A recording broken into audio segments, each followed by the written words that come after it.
The ভয়নিক মনুস্ক্রিপ্ট এমন একটি বই যার প্রতিটি পৃষ্ঠায় লুকিয়ে আছে এক অজানা রহস্য। বইটির ভাষা এখনো কোনো কম্পিউটার বা ব্যক্তি বুঝতে পারেনি। কেউ জানে না এটি কে লিখেছিল, কেন লিখেছিল, কিংবা এর ভেতরে কি লেখা আছে। কিন্তু সবচেয়ে ভয়ঙ্কর বিষয় হলো, যেই এই বইয়ের রহস্য ভেদ করার চেষ্টা করেছে তার জীবনে নেমে এসেছে একের পর এক দুর্ভাগ্য। অনেকে বিশ্বাস করেন এই বইয়ের ভেতরে এমন কিছু লুকিয়ে আছে যা বোঝার চেষ্টা করলেই কোনো না কোনো অশুভ শক্তি সক্রিয় হয়ে ওঠে। কেউ অর্থনৈতিক বিপর্যয়ের শিকার হয়েছেন, কেউ রহস্যজনকভাবে নিখোঁজ হয়েছেন, আবার কেউ ভয়ঙ্কর অসুখে আক্রান্ত হয়ে মারা গেছেন। যখন 1912 সালে উইলফ্রিড ভয়নিক বইটি খুঁজে পান, তখন থেকেই একের পর এক অদ্ভুত ঘটনা ঘটতে শুরু করে। ভয়নিক নিজে বইটি সংগ্রহের পর আর্থিক সংকটে পড়েন এবং শেষ পর্যন্ত দারিদ্র্যের মধ্যে মারা যান। শুধু তাই নয়, যারা এই বইটি বিশ্লেষণের চেষ্টা করেছেন তাদের অনেকেই নানান দুর্ভাগ্যজনক ঘটনার সম্মুখীন হয়েছে। কেউ রহস্যজনক অসুস্থতায় ভুগেছে, কেউ বা অপ্রত্যাশিত দুর্ঘটনার শিকার হয়েছে। এটি কি শুধুই কাকতালীয়, নাকি সত্যিই এর পেছনে আছে কোনো অজানা শক্তি? কেউ কেউ মনে করেন এই বইয়ে এমন কিছু জ্ঞান লুকিয়ে আছে যা সাধারণ মানুষের বোঝার কথা নয়। হয়তো এটি কোনো গোপন সমাজের রচনা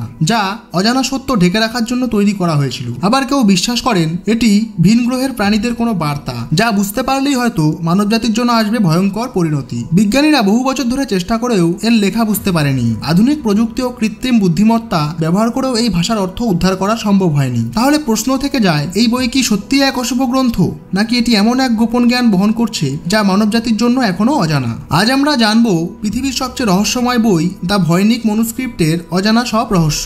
1912 সালে বিরল বই সংগ্রাহক উইলফ্রিড ভয়নিক ইতালির এক পুরনো জেসুইট ধর্মীয় প্রতিষ্ঠান থেকে একটি অদ্ভুত পাণ্ডুলিপি সংগ্রহ করেন। বইটি যে ভাষায় লেখা তা পৃথিবীর কোনো পরিচিত ভাষার সাথে মেলে না। আজও ভাষাতত্ত্ববিদ, বিজ্ঞানী ও কোড বিশেষজ্ঞরা এই বইয়ের ভাষা ও অর্থ বুঝতে পারেননি। রহস্যময় এই গ্রন্থটি এখন দ্য ভয়নিক মনুস্ক্রিপ্ট নামে পরিচিত এবং এটি বিশ্বের সবচেয়ে অমীমাংসিত বইগুলোর একটি। পরবর্তী গবেষণায় দেখা যায় বইটি আসলে ভয়নিকের সময়কার নয়, বরং অনেক পুরনো। রেডিও কার্বন ডেটিং অনুযায়ী বইটির কাগজ 1404 থেকে 1438 সালের মধ্যে প্রস্তুত করা হয়েছিল, অর্থাৎ এটি প্রায় 600 বছরেরও বেশি পুরনো। কিন্তু কে এটি লিখেছিলেন, কেন লিখেছিলেন এবং এর প্রকৃত উদ্দেশ্য কি, তা আজও এক বিরাট রহস্য।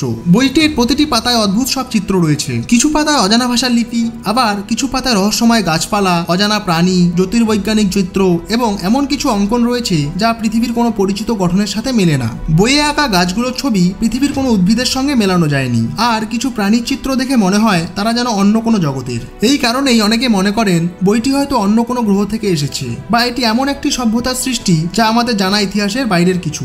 এই পাণ্ডুলিপির ভাষা এতটাই রহস্যময় যে আজ পর্যন্ত কেউ এটি পুরোপুরি ডিকোড করতে পারেনি। অনেক গবেষক মনে করেন এটি হয়তো একটি সাংকেতিক ভাষা যা এক ধরনের গোপন জ্ঞান লুকানোর জন্য তৈরি করা হয়েছিল। আবার কেউ বলেন এটি এমন এক হারিয়ে যাওয়া ভাষায় লেখা যা সময়ের সাথে সাথে পৃথিবী থেকে নিশ্চিহ্ন হয়ে গেছে। অন্যদিকে কিছু গবেষকের মতে এটি হয়তো ভিন গ্রহের কোনো বার্তা যা কোনোভাবে আমাদের পৃথিবীতে এসেছে। এই গ্রন্থের রহস্য আজও অমীমাংসিত। বিজ্ঞানীরা চেষ্টা চালিয়ে যাচ্ছেন এর প্রকৃত অর্থ উন্মোচন করতে, কিন্তু কোনো নির্দিষ্ট সিদ্ধান্তে পৌঁছানো সম্ভব হয়নি। এটি কি সত্যিই কোনো এলিয়েন বার্তা, নাকি প্রাচীন কোনো সভ্যতার লুকোনো জ্ঞান, নাকি এটি শুধুই এক অসাধারণ কল্পনাপ্রসূত সৃষ্টি? এর উত্তর এখনো জানা যায়নি। দ্য ভয়নিক মনুস্ক্রিপ্ট নিয়ে নানা তত্ত্ব প্রচলিত রয়েছে, তবে সবচেয়ে চাঞ্চল্যকর দুটি ধারণা হলো এটি হয়তো কোনো গোপন সমাজের সাংকেতিক বার্তা, নয়তো ভিন গ্রহের কোনো উন্নত প্রাণীর লেখা। বইটির ভাষা, চিত্র এবং রহস্যময় প্রকৃতি এই দুটি সম্ভাবনাকে আরও জোরালো করে তুলেছে। অনেকে মনে করেন মধ্যযুগে কিছু গোপন সংগঠন ছিল যারা বিশেষ জ্ঞানের অধিকারী ছিল এবং সাধারণ মানুষের কাছ থেকে সেই জ্ঞান গোপন রাখার প্রয়োজন ছিল। হয়তো এই পাণ্ডুলিপিতে এমন কিছু বিষয় লিপিবদ্ধ রয়েছে যা সেই সময়ের সমাজের জন্য অত্যন্ত বিপজ্জনক বা কেবল নির্দিষ্ট গোষ্ঠীর জন্য সংরক্ষিত ছিল। এজন্যই তারা এমন এক সাংকেতিক ভাষা তৈরি করেছিল যা কেবল তাদের মধ্যকার বিশেষ ব্যক্তিরাই বুঝতে পারত। কিন্তু সময়ের সাথে সাথে সেই গোপন সংগঠন বিলুপ্ত হয়ে গেছে, ফলে বইয়ের ভাষাটিও অজানা হয়ে গেছে। আজকের আধুনিক প্রযুক্তিও সেই সাংকেতিক ভাষাকে ভাঙতে ব্যর্থ হচ্ছে, যা এই ধারণাকে আরো শক্তিশালী করে তোলে। অন্যদিকে আরো রহস্যময় এক তত্ত্ব হলো এই বইয়ের উৎস পৃথিবীর বাইরের। বইটিতে এমন কিছু উদ্ভিদের চিত্র রয়েছে যা আমাদের পরিচিত উদ্ভিদ বিজ্ঞানের সঙ্গে মেলে না। এগুলো কি তবে অন্য কোনো গ্রহের উদ্ভিদ? কিছু চিত্রে এমন জ্যোতির্বৈজ্ঞানিক নকশা দেখা যায় যা গ্রহ নক্ষত্রের কক্ষপথের মতো দেখতে। কেউ কেউ মনে করেন এটি এমন এক উন্নত সভ্যতার লেখা যারা হয়তো বহু বছর আগে আমাদের পৃথিবীতে এসেছিল।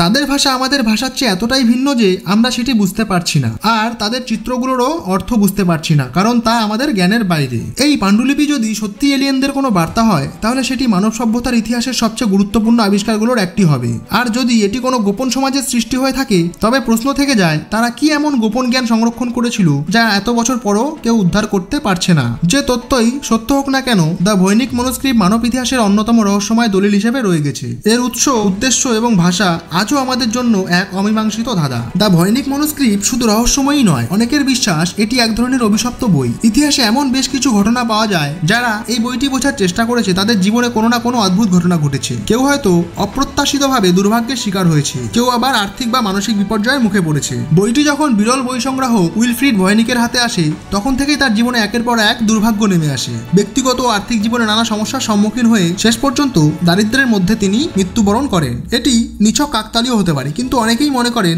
এই বইয়ের মধ্যে এমন কিছু রয়েছে যা যারাই বোঝার চেষ্টা করেছে তাদের জন্য দুর্ভাগ্য ডেকে এনেছে।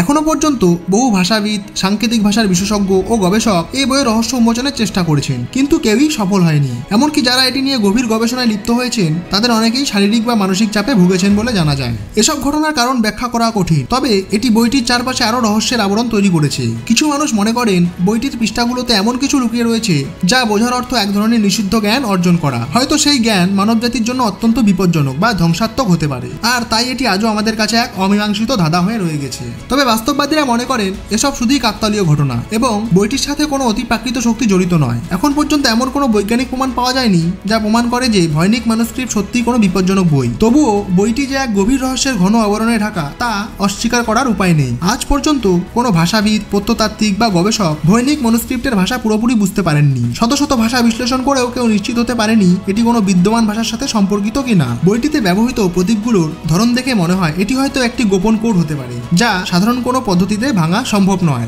বিভিন্ন সময় অনেক গবেষক দাবি করেছেন যে তারা এই কোড ভাঙতে পেরেছেন, কিন্তু কোনো দাবি শেষ পর্যন্ত প্রমাণিত হয়নি। ফলে এটি আসলেই কোনো গুপ্ত সাংকেতিক ভাষা নাকি শুধুই এক ধরনের কল্পনাপ্রসূত রচনা সে বিষয়ে নিশ্চিত হওয়া যায়নি। কিছু গবেষক মনে করেন এটি হয়তো এমন একটি ভাষায় লেখা যা সময়ের সাথে সাথে হারিয়ে গেছে, অথবা ইচ্ছাকৃতভাবে এমনভাবে লেখা হয়েছে যাতে সাধারণ কেউ এটি বুঝতে না পারে। বইটির রহস্য উন্মোচিত হলে হয়তো জানা যাবে এটি শুধুই এক মধ্যযুগীয় প্রতারণা নাকি সত্যিই এমন কোনো জ্ঞান ধারণ করে যা মানব সভ্যতার কাছে এখনো অজানা। তবে যতদিন পর্যন্ত এর অর্থ উদ্ধার করা যায় না ততদিন এটি পৃথিবীর সবচেয়ে রহস্যময় গ্রন্থ হিসেবেই রয়ে যাবে। দ্য ভৈনিক ম্যানুস্ক্রিপ্ট এমন এক রহস্য যা যুগের পর যুগ ধরে বিজ্ঞানী, গবেষক ও ভাষাবিদদের বিভ্রান্ত করে রেখেছে। এটি কি কেবল এক অমীমাংসিত ধাঁধা নাকি সত্যি এতে লুকিয়ে আছে এমন এক জ্ঞান যা আমাদের পক্ষে বোঝা সম্ভব নয়? এটি কি এক প্রাচীন গোপন সমাজের সৃষ্টি নাকি অন্য কোনো গ্রহের প্রাণীর বার্তা? এসব প্রশ্নের উত্তর আজও আমাদের অজানা। আপনার কি মনে হয় এটি কি শুধুই এক রহস্যময় বই নাকি এর পিছনে রয়েছে আরো গভীর কিছু? মতামত জানান কমেন্টে।